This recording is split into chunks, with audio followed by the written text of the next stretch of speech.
കുംഭമേളയുടെ ഭാഗമായിട്ട് നമ്മളിവിടെ പുനഃസംസ്കാരം നടത്തി. അത് കഴിഞ്ഞിട്ട് ആ സംസ്കാരം കഴിഞ്ഞിട്ട് നമ്മൾ അതിന് സഞ്ചയനം നടത്തി. സഞ്ചയനത്തിന് ശേഷം നമ്മൾ വന്നിട്ട് അസ്ഥി ഇവിടെ ശേഖരിച്ചു വന്നിട്ട് 10 ദിവസത്തെ ഉദകക്രിയ ചെയ്തു. ഉദകക്രിയ എല്ലാം കഴിഞ്ഞതിന് ശേഷം നമ്മൾ പട്ടനാട്ടിക്രിയ ചെയ്തു. പണ്ട് നാട്ടിലെ നമ്മൾ വീട്ടിലൊക്കെ ചെയ്യുന്നതല്ല, പട്ടനാട്ടിക്രിയ ചെയ്ത് പട്ടനാട്ടിക്രിയക്ക് ശേഷം നമ്മൾ വന്നിട്ട് പലപ്പിണ്ണം വെച്ചിട്ട് ആ അസ്ഥി എല്ലാം കൂടി ഭാരതപ്പുഴയിൽ നിമഞ്ജനം ചെയ്തു.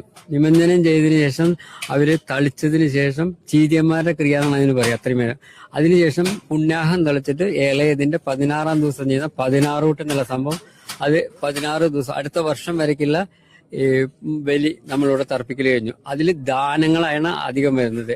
ആദ്യം 10 ദശാഹ പ്രായശ്ചിത്വവും പിന്നെ കുറച്ച് ദാനങ്ങളും. ഈ ദാനങ്ങൾക്ക് ശേഷം നമ്മൾ ഒരു വർഷത്തെ പിണ്ഡം സമർപ്പിച്ചതിന് ശേഷം സബിണ്ടിക്രിയ ചെയ്ത് ആത്മാവിനെ കാശിയിലേക്ക് യാത്രയാക്കണ സംഭവങ്ങളാണ് ഇവിടെ ഇതുവരെയ്ക്കും നടന്ന കർമ്മങ്ങൾ.